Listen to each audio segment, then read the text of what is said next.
What specific things are global audiences missing out when it comes to Filipino music? And whoever would like to answer. I'm shy. No, I think when I'm speaking based on my own experiences, but when I perform kasi, I love it when families come.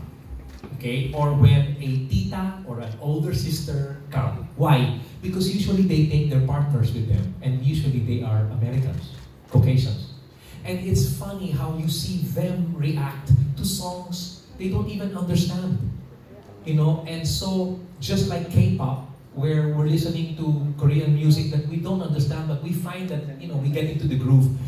Philippine music, that OPM, is something that I think carries that so powerfully, because I've experienced this in every part of the world that I've been to. Middle East, you have these Arab bodyguards that are pushing us to finish our sound check, but at the end of the show, they're coming to my wife saying, "Oh, he's like the hero of the world. His music is so," and to see that, people may not hear it, but it gives a confirmation that we, as Filipino artists, we have something that we can share with other people all around the world that they will appreciate. And I'm speaking based on a career that has lasted for 40 years. But the younger ones have a younger audience who seem to be reacting the same way. It is sought after, and how nice when you see comments and reactions from different people about the music of these two beside me. So anyway, that's it. That's my. I think people are missing out on that, and so that's why we're all happy that the live entertainment scene is definitely on its way back. If not, it's already come back. And one more question. They're saying, what is your approach to preparing for a tour? How do you have so much energy? That's for me or for they didn't direct it. They just asked all these questions. So whoever wants to pick this up. That's for you. Parang hindi naman kami nag-claim ng energy. No, okay. I have to say this, okay? When I'm on stage, and it's happened before, where you're performing with a person who tries to, is intimidated by your presence, it's hard, no? Because you have to adjust your performance so that you have to make sure you also are able to lift up the person beside you. But one energy factor is the fact that when I'm performing with my daughter, she's doing her music. And I want people to hear who she is, not as Gary Valenciano's daughter, but as Kiana Valenciano. Okay? And then the other is Yeng Constantino. I remember I was given a chance in Asap Natin to sing one of her songs called Ikaw. It was specially arranged for me.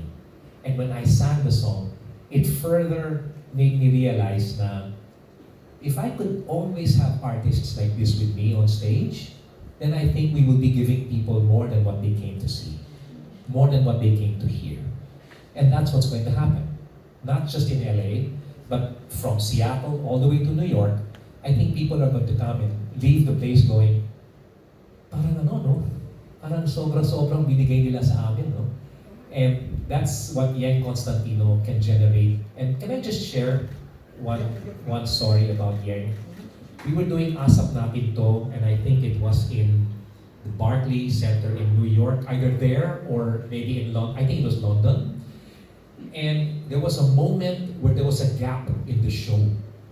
As in, we were going live, and the next number was not prepared. But Seguerra, and Yeng were still on stage. So I don't know what the details were, but it happened that Ice had her guitar, and Yeng sang the song Hawak Kamay. It was the only number in the entire show that really wasn't even included in the show proper, where people brought out their cell phones and started raising their phones up in the air. And all of us backstage were watching and saying, hindi ito kasali, di ba? But it was like a spur of the moment thing. And Yeng and Ice carried it through. It was not supposed to be a part of what was aired in Manila. It was. And it was the only number that generated that kind of response in the audience. Does Yeng dance? She doesn't. But she writes songs that somehow tumatagos talaga. Not just with her vocal performance, but with the message of her music. Now, if that's not any way, if that's a way of letting all of you know what kind of show we're going to have, then so be it. Ingay dito, JV, naglalawig na yung kamay ko. Hindi kasi alam mo, nung maliit si Yeng, no. But I think, Lumabot tayo sa maliit. I think what excites all of us is the fact that ang dami nang nakapunta rito ng mga Filipino performers At yung kwento nila, at least sa akin is, ay alam mo, sabik na sabik yung mga Pinoy ngayon na makita uli at makaranas uli ng live performances from artists back home. In fact, yung mga artists based dito, napaka-successful din ng mga concerts nila. JR, Jaya, wherever they go. You know, people are just raring to interact, to mingle, to feel what the live concert is all about. Those are the things that energize me to come up on stage. It's not easy at this age of, never mind. but at my age, you know, it's not as easy as it used to be. But it is definitely just as fulfilling as it was back in the day. Thank you. And then one last Kumu